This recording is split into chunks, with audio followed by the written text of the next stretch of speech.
Alright, welcome back to my channel. So I'm going to do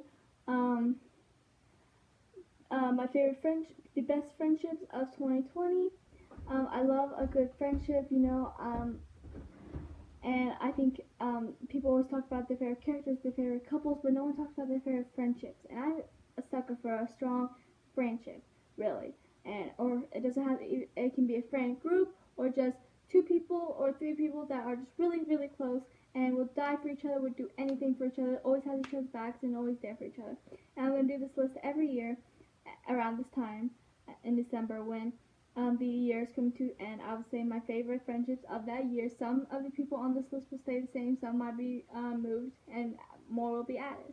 So yeah, but as of right now, these are my favorite friendships of 2020. So yay! Okay, let's see. So I'm going to go from bottom list and move up. So Dorothea and Rexy. So they're not one of my, so they are a favorite friendship. I do like them a lot. I have issues with Rexy, and that's why they're so low on the list. Because I'm going up, if I didn't already mention that, I don't know. But they do care about each other, and at first they hated each other. They had a lot of issues with each other, but then they began to care for one another, and Rexy even ends up sacrificing herself to save Dorothea, and Dorothea uses her life magic, which means she basically sacrificed herself as well to save Rexy. So yeah, so they end up saving each other. So that's created some sort of bond, and they're there for each other. They will protect each other, and yeah, so great friendship, and definitely yes. Okay, what's next? Poppy and Travis from Hocus Pocus and the all-new sequel. So, when I talk about this, besides talking about what the book is about in general, I talk about Poppy's relationship with her crush, Isabella. But I want to talk more about her relationship with Travis because they have an amazing friendship. They tease each other, and when Poppy gets sad, he always makes her feel better. He's always willing to risk everything. He goes and helps raise the witches, and he does everything he can to help put them back and help Poppy. And he's always had her back, always there for her. And whenever she's sad, he does something goofy and stupid to make her feel better on purpose. And he's always there for her. And I love their friendship, and it definitely needs to be talked about more because I like Travis, I do. And the two of them have this great bond that's what I always look for in a good friendship, and I absolutely love them, and they do deserve more love.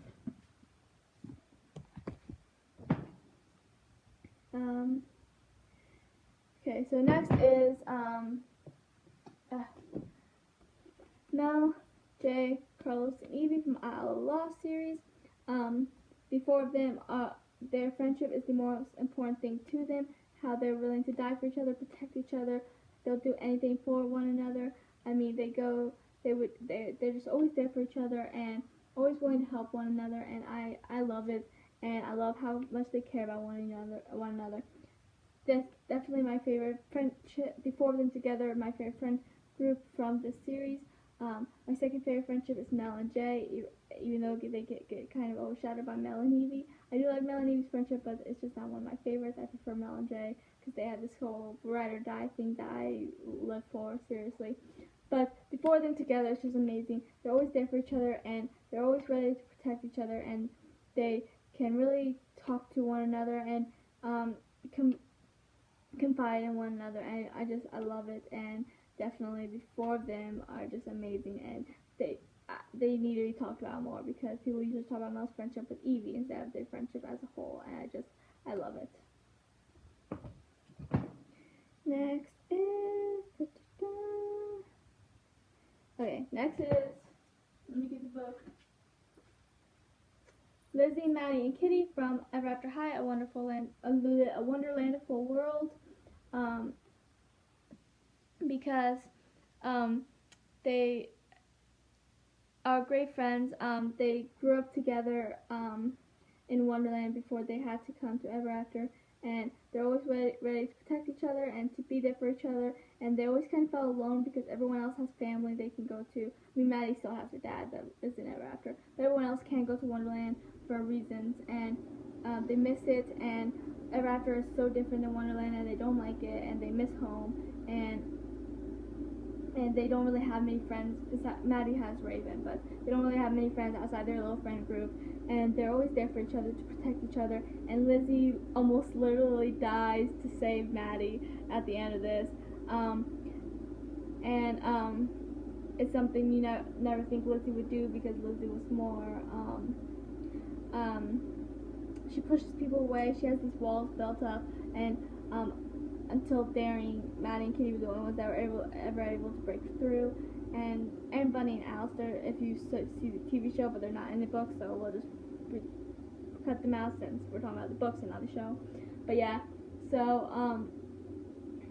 they're just amazing. They're always there for each other, and they are the only ones that understand each other, their craziness, their goofiness, their Wonderland selves, and Maddie and Kitty are the only ones that understand Lizzie's personality, because she's very standoffish and she pushes people away, and they're the only ones that really understand why and understand her past and this and that. So yeah, they have a great friendship.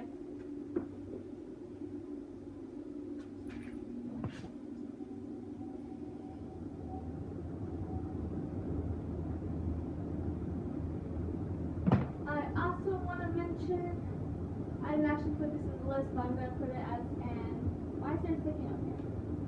Oh, okay, I know why. Okay, I didn't finish typing this, did I? Alright, so,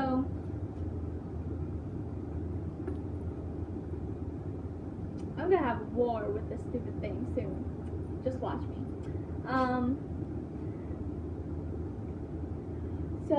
I do want to give a quick shout out to Draco and Raven, because they did have a nice bond there. They from Monster High and Ever After High, this is Legend of Shadow High, a crossover between the two shows, or movies, because they had movies. But Draco, Laura, and Raven really bonded and became close, and both Frankie and Apple were jealous because their best friends were making friends with other people. But the two of them got really close, and they had a nice bond that I liked reading about. Next is Sai, Rebecca, Rochelle, and Venus. The four of them have this amazing tight bond, and they always kind of called the three of them a trio until the end, and then they decided they were no longer a trio and they were a quartet, because Sai was always there for them, and they finally realized that Sai is as close to them as the others. So the four of them, they went through so much together, through thick and thin.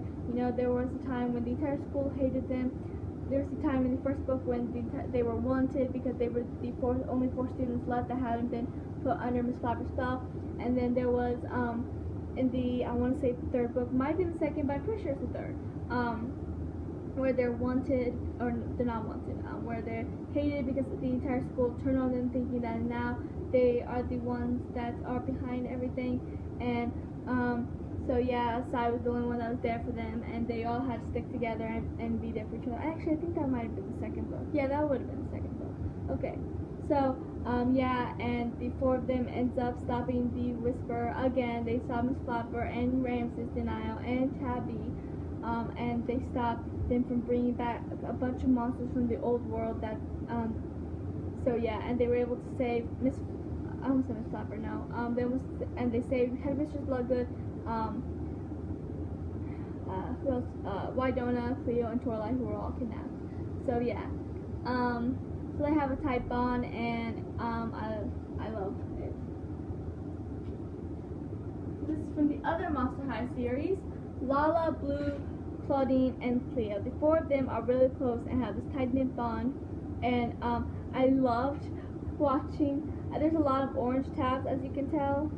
You might not be able to tell, but because orange is what I put for friendship, and there were several friendship scenes that I loved. Most of them were between the four of them. There was a couple between Becca and Melody, back when Becca was an okay person. But there was just several times, like there was a time when Lala and Cleo got into a small little fight, but then they ended up forgiving each other. There was a time when Claudine and Cleo got into a fight because they thought Cleo was the enemy because they thought she helped Becca and all. Turns out it was a big misunderstanding. And then when you first meet Lala and Blue, they were kind of teasing each other, and I love that friendship. And Dracula and Claudine, it shows how tight they were in the third book. And it was just amazing, and I loved reading about their friendship because the four of them are just so close together, all four of them. They all care about each other so much, they're always there for each other, and I live for it, really. They have this amazing friendship that I absolutely love, and it deserves more attention.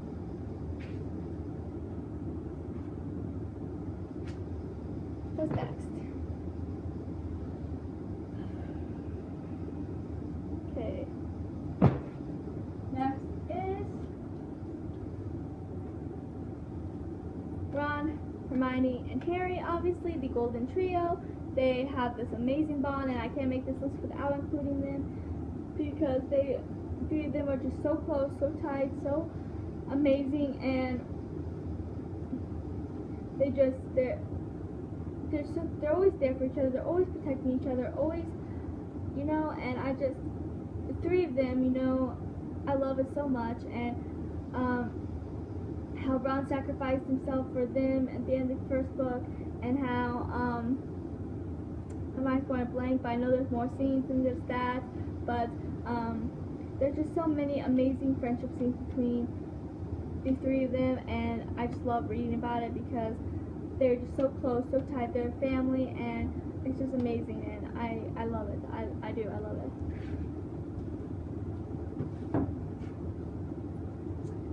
Next is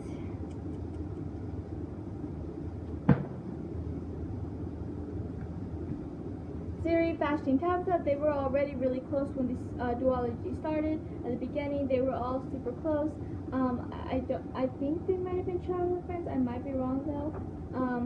But they're always there for each other. And then when Brink becomes part of the group, then they're always there for him, and he's there for them. Well, maybe not at the beginning, but Brink was always there for them.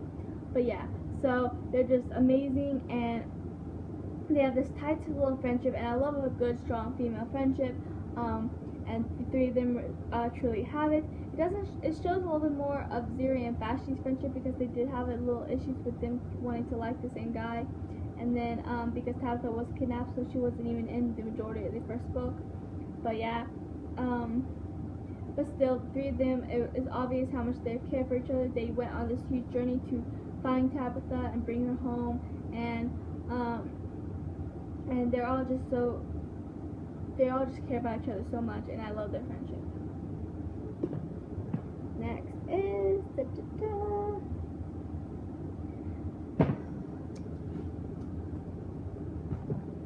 Allie and Nick from the Skinjacker trilogy.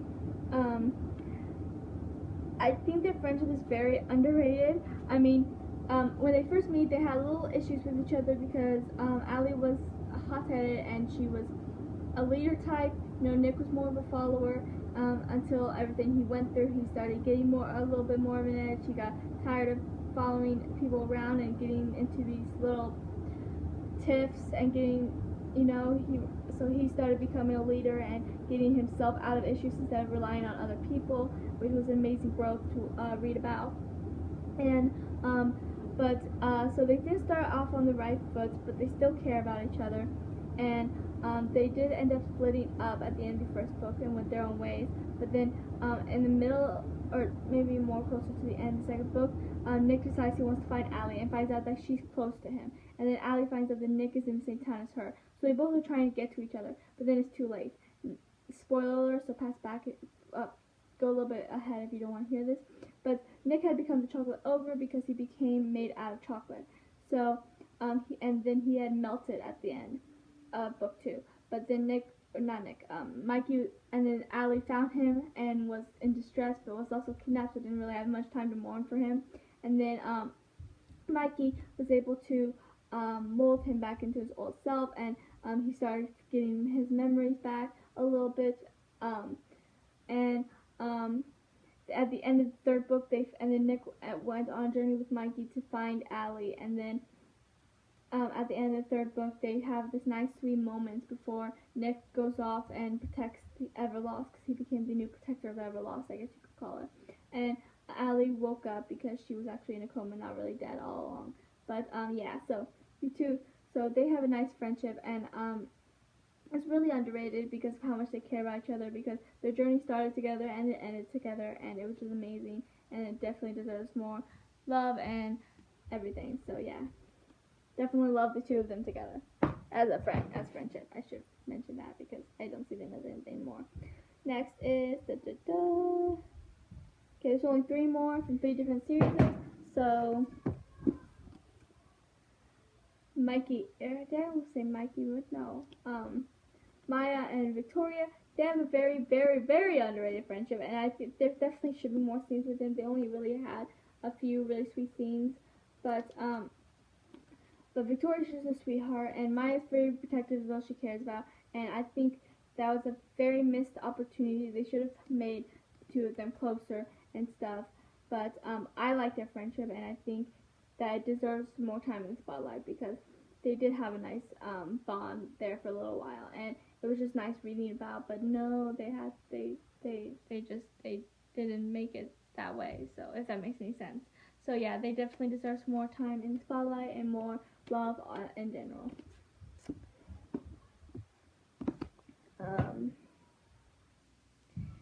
Okay, next is that thing hit me again. Firestar and Graystripe in the first arc.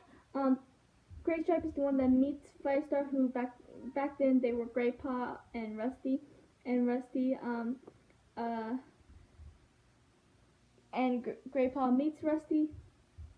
This thing is getting on my nerves. Graypaw meets Rusty and decides to bring him back to his clan because he was outside of his clan when I don't think he was supposed to because he was only a kin at that point.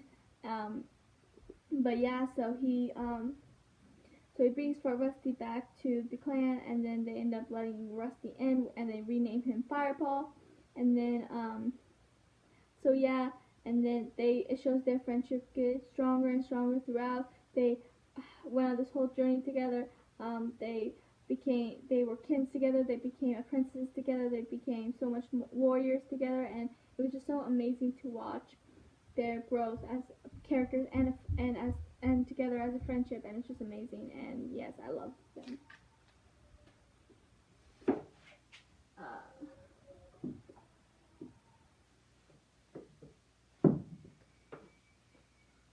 Next is the friend group of Kalik, Udrak, Toklo, and Lusa. Now you should not be surprised because you know me, and I know, and Secrets is always on my mind, and I've mentioned more than a few times that my favorite thing about this book and the main thing about this book is the friendship between these 4 bears, and it's just amazing, and I love it. And yeah, so they're just amazing, and they're always there for each other. They're loyal. They protect each other. They're always on each other's side. They're always defending each other, and they're always ready to protect one another. And they're always there for each other. You know, the main thing about in the series is the friendship between the main bears, and they're always there. They're always just, you know, Kalik became like a motherly figure. Toklo became like a fatherly figure since Lusa and Udrak were pretty much alone besides this group, and it's just amazing to read about and to see their growth as characters, as individuals, as a group, as a friendship, and it's just amazing to read about. And I recommend this to literally everyone I can because it's such an underrated gem and deserves so much more attention and love, and I love the series, so I'm never going to stop recommending it, ever. I'm never going to stop talking about it, period, because I'm in love with this, like, seriously. So yeah, that's fun. So I guess that's the last one for this video. Please like and subscribe and comment your favorite friendships of 2020, and you can follow me on Twitter, Bookstagram, and Goodreads at Secret Books, and I will talk to you guys later.